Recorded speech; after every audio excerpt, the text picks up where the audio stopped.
قراء احباب اور نقیب محفل، وہ مجھے استاذ العلماء کہہ رہے تھے، میں حضرت خود طالب علم ہوئے ہیں، بس اللہ تعالیٰ نے انتخاب کرنا ہوتا ہے۔ اور یہ بات یاد رکھیے گا، دیکھو ہم کسی کے ساتھ بھلائی کا ارادہ کرتے ہیں نا، تو چلو یہ ہوگا 15 دنوں کے بعد 1000 دے دیں گے، یا کسی کے بچے کو کام پہ لگوا دیں گے۔ تو نبی پاک علیہ الصلوۃ والسلام نے فرمایا، اللہ تعالیٰ جس کے ساتھ بھلائی کا ارادہ کرتا ہے نا، اللہ تعالیٰ اس کو دین کی سمجھ بوجھ عطا کر دیتا ہے۔ تو یہ ساری عزتیں حضور کی وجہ سے حضرت، یہ ساری عزتیں، یہ سارا پروٹوکول سب رسول اللہ علیہ الصلوۃ والسلام کی وجہ سے۔ بس آپ نے گفتگو کو سمجھنا ہے، کیونکہ اب ہمارے اسٹیجوں کے اوپر یہ جو تماشا شروع ہو چکا ہے نا، یقین کرو ہے کہ صرف دعت کے لیے تقریر کی جاتی ہے، دعت کے لیے بولا ہاتھ چکو، یہ کرو وہ کرو، اینج کرو اونج کرو ہے۔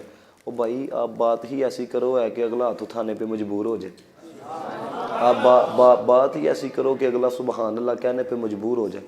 آپ آدھا زور اگر اسی کے اوپر لگاؤ گے، یہ کرو وہ کرو، تو لوگ تنگ آ جاتے ہیں، پھر لوگ کہتے ہیں حضرت یہ کیا کر رہے ہیں۔ اس کی وجہ بھلا کیا ہے؟ یہ اب ٹرینڈ بن چکا ہے۔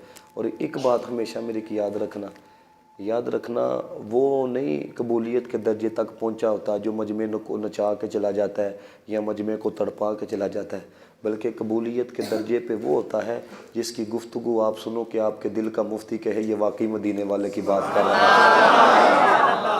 حضرت مولانا روم رحمۃ اللہ تعالیٰ علیہ، آپ نے مثنوی کے اندر بڑی پیاری بات لکھی ہے، اور آپ احباب تو گاؤں والی سائڈ کے ہیں، اس مثال کو زیادہ اچھے طریقے سے سمجھیں گے۔ تو رومی علیہ رحمہ نے لکھا، کہتے ہیں کہ ایک شخص تھا، اس کی ایک ہی بیٹی تھی۔ اب ایک ہی بیٹی ہو تو والدین کو کتنی پیاری ہوتی ہے، تو اللہ تعالیٰ نے اس کو ظاہری حسن و جمال بھی عطا کیا ہوا تھا۔ اور آپ کو پتہ ہے کہ جب عورتیں کسی کے نکاح میں جانے لگتی ہیں، جب شادی بیاہ کے ایام آتے ہیں تو بنتی سنورتی ہیں، تو آپ کو پتہ ہے کہ جو ظاہری حسن ہوتا ہے پھر اس بناؤ سنگار کیا جائے تو اس روند والا ہو جاتا ہے۔ تو اب جب وہ بنی سوری تو جو کزنیں وغیرہ رشتہ دار وغیرہ آئے نا، تو انہوں نے اس کو دیکھ کے کہا کہ تم پہلے بھی پیاری تھی لیکن آج کمال ہے، تم پہلے بھی خوبصورت تھی لیکن آج تو انتہا ہے۔ لیکن وہ لڑکی بڑی دانا تھی ہے، بڑی عقل مند تھی ہے، بڑی سمجھدار تھی۔ اب اس نے جو جملہ کہا نا وہ ذرا توجہ سے سننا، اس نے کہا تہاڈیاں تعریفاں نہ میرا کچھ نہیں بننا، تہاڈیاں تعریفاں نہ میرا کچھ نہیں بننا، میرا بھلا ادو ہی ہونا ہے جی نکاح چ چلیے انہوں پسند آ جا۔ ہائے ہائے، تہاڈیاں تعریفاں نہ کچھ نہیں بننا، جہدے نکاح چ چلیاں انہوں پسند آ جا۔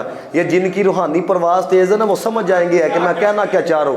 حضرت یہ کچھ نہیں ہوتا کہ آپ کتنی دعت دے رہے ہو، آپ کتنی ہاتھ کھڑے کر رہے ہو، آپ کتنا پروٹوکول کر رہے ہو، بلکہ میرے دوستوں کامیابی یہی ہے کہ حضور جب کہیں گے وہ دیکھو ہمارا غلام آ گیا۔ حقیقت میں کامیابی یہی ہے۔ تو ہمارے قبلہ نذیر حسین شاہ صاحب رحمۃ اللہ تعالیٰ علیہ ہمارے شہر سیالکوٹ کی بڑی روحانی شخصیت گزرے ہیں۔ آپ کہا کرتے تھے جب بھی کوئی پروگرام سجاؤ نا، اور میں جہاں پر بھی جاتا ہوں نا، یہ میں باتیں اس لیے عرض کرتا ہوں کہ ہمارے بڑوں کا مزاج بھی یہ تھا، یہ حقیقت بات ہے۔ آپ شرف شریف آپ چلے جائیں، ہمیں بھی ادھر سے ہی فیض آ رہا ہے، کیلیاں والا شریف ہیں ادھر سے ہی، الحمدللہ نقش بندی ہیں۔ نبی کا ذکر کراؤ پھر بھی دل کھول کے کریں گے، صدیق کا ذکر کراؤ پھر بھی دل کھول کے کریں گے۔ ہمارے اندر 2 نمبری نہیں ہے، ہاں یہ الٹ پلٹ والا سسٹم نہیں ہے، الحمدللہ ہمیں سب سے پیار ہے، انشاءاللہ اپنا بیڑا پار ہے، ہمیں سب سے پیار ہے۔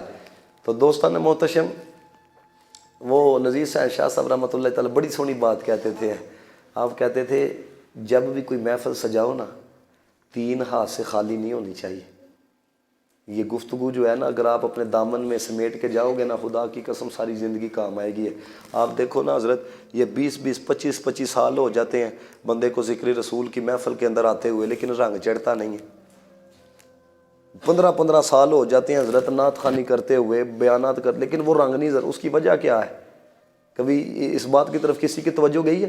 اب میں یہاں پہ بیٹھا ہوا ہے، مجھے یہاں پہ کسی جوان کا پتہ چلے تو میں 2 جملے تعریفانہ اس کے لیے بول دوں ہے، تو میرے دوستوں مجھے بتاؤ کیا وہ مجھے باہر جا کے ملے گا؟ نہیں، میں نے اس کی تعریف کی ہے، تو جب ایک عام بندہ اتنا ظرف رکھتا ہے کہ آپ اس کے لیے 2 تعریفاتی جملے بولو تو وہ آپ کو اپنے قریب کرتا ہے، تو تم کو تو پتہ ہی نہیں ہے کہ نبی پاک علیہ السلام محبتوں کا صلہ کیسے دیتے۔ یقین کرو، میں اکثر کہتا ہوں ہمارے پڑھنے کے اندر کھوٹ ہے حضرت، ہاں ہمارے پڑھنے کے اندر 2 نمبری ہے، نہیں تو میرے آقا علیہ الصلوۃ والسلام آج بھی اپنے غلاموں کو اسی طرح نواز رہے ہیں جس طرح 1450 سال پہلے اپنے غلاموں کو نوازا کرتے تھے۔ تو نظیر